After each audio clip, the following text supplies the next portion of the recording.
ಕೇಮಸ್ ಕಿಚನ್ಗೆ ಸ್ವಾಗತ. ಇವತ್ತು ತುಂಬಾ ಸುಲಭವಾಗಿ ಮಜ್ಜಿಗೆ ಸಾರು ಮಾಡ್ತಾಯಿದ್ದೀನಿ. ಬಿಸಿಲಂತೂ ತುಂಬಾ ಶುರುವಾಗಿದೆ. ಈ ಬಿಸಿಲಲ್ಲಿ ನಮಗೆ ಹೆಲ್ದಿಯಾಗಿರೋಂಥ ರೆಸಿಪಿ ಮಜ್ಜಿಗೆ ಸಾಂಬಾರು ತುಂಬಾ ಚೆನ್ನಾಗಿರುತ್ತೆ. ನಮ್ಮ ಹಳ್ಳಿ ಶೈಲಿಯಲ್ಲಿ ಹೇಗೆ ಮಾಡೋದು ಅಂತ ತೋರಿಸ್ತಾ ಇದ್ದೀನಿ. ಬನ್ನಿ ಇವಾಗ ನೋಡೋಣ. ನಾನು ಆಲ್ರೆಡಿ ಮಜ್ಜಿಗೆ ಮಾಡಿ ಇಟ್ಕೊಂಡಿದ್ದೀನಿ. ಇದಕ್ಕೆ ಸ್ವಲ್ಪ ಗಟ್ಟಿ ಇರೋದ್ರಿಂದ ಸ್ವಲ್ಪ ನೀರನ್ನು ಸೇರಿಸಿ ತಗೊಂಡಿದ್ದೀನಿ ಮಜ್ಜಿಗೆಯನ್ನು. ಇದಾದಮೇಲೆ ನೆಕ್ಸ್ಟ್ ಒಂದು ಬಾಂಡಿ ತಗೊಂಡಿದ್ದೀನಿ. ಅದಕ್ಕೆ ಸ್ವಲ್ಪ ಅಕ್ಕಿಯನ್ನು ಹಾಕೊತಾ ಇದ್ದೀನಿ. ಅಕ್ಕಿನ ನಾವು ಹುರ್ಕೊಬೇಕು. ಫಸ್ಟು ಕೆಂಪಗೆ ಹುರ್ಕೊಬೇಕು. ನಾವು ಕೆಂಪಗೆ ಹುರ್ಕೊಂಡಾದ್ಮೇಲೆ ಅದನ್ನು ಒಂದು ಪ್ಲೇಟಿಗೆ ತೆಗೆದಿಟ್ಕೊಬೇಕು. ಅಕ್ಕಿ ಹಾಕೋದ್ರಿಂದ ಟೇಸ್ಟ್ ಕೂಡ ಚೆನ್ನಾಗಿರುತ್ತೆ, ಸಾಂಬಾರು ಗಟ್ಟಿ ಕೂಡ ಬರುತ್ತೆ. ಇದಾದ ನಂತರ ಅದೇ ಬಾಣಲಿಗೆ ನಾನು ಕಡಲೆಕಾಳನ್ನು ಸೇರಿಸ್ಕೊತಾ ಇದ್ದೀನಿ. ಕಡಲೆಕಾಳು ಹಾಕಿ ಮಾಡೋದ್ರಿಂದನೂ ಕೂಡ ರುಚಿ ಚೆನ್ನಾಗಿರುತ್ತೆ. ನಮಗೆ ನೆಂಚಕ್ಕೆ ಬೇಕಾಗಿರೋದ್ರಿಂದ ಕಡಲೆಕಾಳನ್ನು ಉಪಯೋಗಿಸ್ಕೊಬೋದು. ನಾವು ಇದನ್ನು ನಮ್ಮ ಹಳ್ಳಿ ಕಡೆ ಕಡಲೆಕಾಳು ಬೆಂಗ್ಲತ್ತದು ಅಂತ ಅಂತೀವಿ. ತುಂಬ ಚೆನ್ನಾಗಿರುತ್ತೆ. ಇವಾಗ ರೆಡಿಯಾಗಿದೆ. ಇವಾಗ ಇದಕ್ಕೆ ನಾವು ಏನು ಮಾಡಬೇಕು ಅಂದರೆ ಸ್ವಲ್ಪ ನೀರನ್ನು ಸೇರಿಸ್ಕೊಬೇಕು. ನೀರು ಸೇರಿಸ್ಕೊಂಡು ಸ್ವಲ್ಪ ಅಷ್ಟೇ ಆ ನೀರು ಸಿಯೋವರೆಗೂ ಕೂಡ ನಾವು ಕಡಲೆಕಾಳನ್ನು ಬೇಯಿಸ್ಕೊಬೇಕು. ಆಗ ತುಂಬ ಚೆನ್ನಾಗಿ ಬೇಯುತ್ತೆ, ಟೇಸ್ಟ್ ಕೂಡ ಅಷ್ಟೇ ಚೆನ್ನಾಗಿರುತ್ತೆ. ಸ್ವಲ್ಪ ಪ್ರಮಾಣದಲ್ಲಿ ನೀರು ಹಾಕ್ಕೊಬೇಕು ಅಷ್ಟೇ. ನೋಡಿ ಇವಾಗ ನೀರು ಸೀತಾ ಬರ್ತಾ ಇದೆ, ಇನ್ನು ಸ್ವಲ್ಪ ಅಷ್ಟೇ ಇರೋದು. ಈಗ ಕೆಲವೊಬ್ಬರಿಗೆ ಇಷ್ಟ ಆಗೋದಿಲ್ಲ ಕಡಲೆಕಾಳನ್ನು ಹಾಕೋದು, ಹಾಗೇನೂ ಕೂಡ ಮಾಡ್ಕೊಬೋದು, ತುಂಬ ಚೆನ್ನಾಗಿ ಬರುತ್ತೆ. ನೋಡಿ ಇವಾಗ ನೀರೆಲ್ಲ ಡ್ರೈ ಆಗಿ ತುಂಬ ಚೆನ್ನಾಗಿ ರೆಡಿಯಾಗಿದೆ. ಇವಾಗ ಇದನ್ನು ಸೈಡಲ್ಲಿ ಇಟ್ಕೊತಾ ಇದ್ದೀನಿ.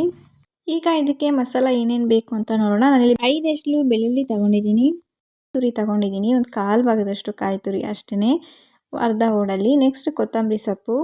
ಆಮೇಲೆ ನಾನು ಬೇಳೆ ಸಾರಿನ ಪುಡಿ ಸೇರಿಸ್ಕೊತಾ ಇದ್ದೀನಿ, 1/4 ಚಮಚದಷ್ಟು ಬೇಳೆ ಸಾರಿನ ಪುಡಿ.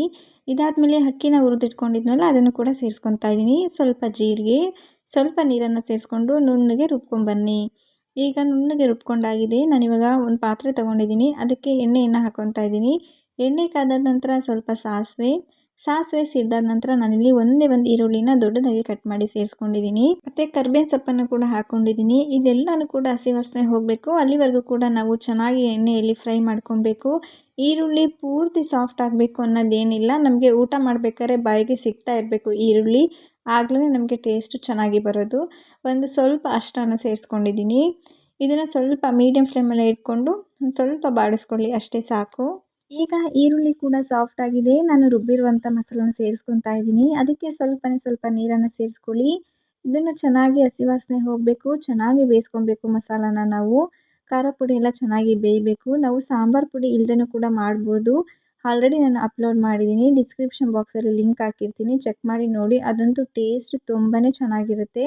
ಈಗ ಸಾಂಬಾರು ಕೂಡ ಕುದೀತಾ ಇದೆ, ಚೆನ್ನಾಗಿ ಕುದಿಸ್ಕೊಬೇಕು. ಮಜ್ಜಿಗೆ ಹಾಕಾದ್ಮೇಲೆ ಜಾಸ್ತಿ ಕುದಿಸ್ಬಾರ್ದು, ಅದಕ್ಕೋಸ್ಕರ ಮುಂಚೆನೇ ನಾವು ಚೆನ್ನಾಗಿ ಕುದಿಸ್ಕೊಬೇಕು. ಈಗ ಕುದ್ದಿ ರೆಡಿಯಾಗಿದೆ. ನಾನು ಮಜ್ಜಿಗೆಯನ್ನು ಸೇರಿಸ್ಕೊತಾ ಇದ್ದೀನಿ. ಮಜ್ಜಿಗೆ ಹಾಕಿದ ಮೇಲೆ ಜಾಸ್ತಿ ಕುದಿಸ್ಕೊಬಾರ್ದು, ಅದಕ್ಕೋಸ್ಕರ ನಾನು ಒಂದೇ ಒಂದು ಕುದಿ ಕುದಿಸ್ಕೊತಾ ಇದ್ದೀನಿ ಅಷ್ಟೇ. ಒಂದು ಕುದಿ ಬಂದಾದ ನಂತರ ಸಾಂಬಾರು ಸ್ವಲ್ಪ ಗಟ್ಟಿಯಾಗಿ ಇರಬೇಕು, ತೆಳುವಾದರೆ ಚೆನ್ನಾಗಿ ಬರೋದಿಲ್ಲ ಸಾಂಬಾರು. ಸ್ವಲ್ಪ ಒಂದು ಕುದಿ ಕುದ್ದಾದ ನಂತರ ನಾನು ಒಂದು ಕುದಿ ಬಂದಾಗಿದೆ. ನೆಕ್ಸ್ಟ್ ಇವಾಗ ನಾನು ಕಡಲೆಕಾಳನ್ನು ನಾವು ಬೆಂಗ್ಲತ್ತೆ ಇಟ್ಕೊಂಡಿದ್ವಲ್ಲ ಅದನ್ನು ಸೇರಿಸ್ಕೊತಾ ಇದ್ದೀನಿ.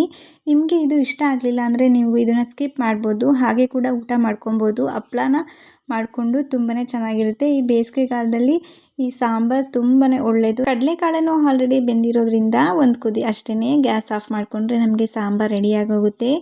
ಈ ರೆಸಿಪಿ ನಿಮಗೆ ಇಷ್ಟ ಆಗುತ್ತೆ, ನೀವು ಕೂಡ ಒಮ್ಮೆ ಟ್ರೈ ಮಾಡಿ ನೋಡಿ. ನಮ್ಮ ಹಳ್ಳಿ ಶೈಲಿಯ ಸಾಂಬಾರು ಇಷ್ಟ ಆಗಿದ್ರೆ ಸಬ್ಸ್ಕ್ರೈಬ್ ಮಾಡಿ, ಸಪೋರ್ಟ್ ಮಾಡಿ. Thank you for watching.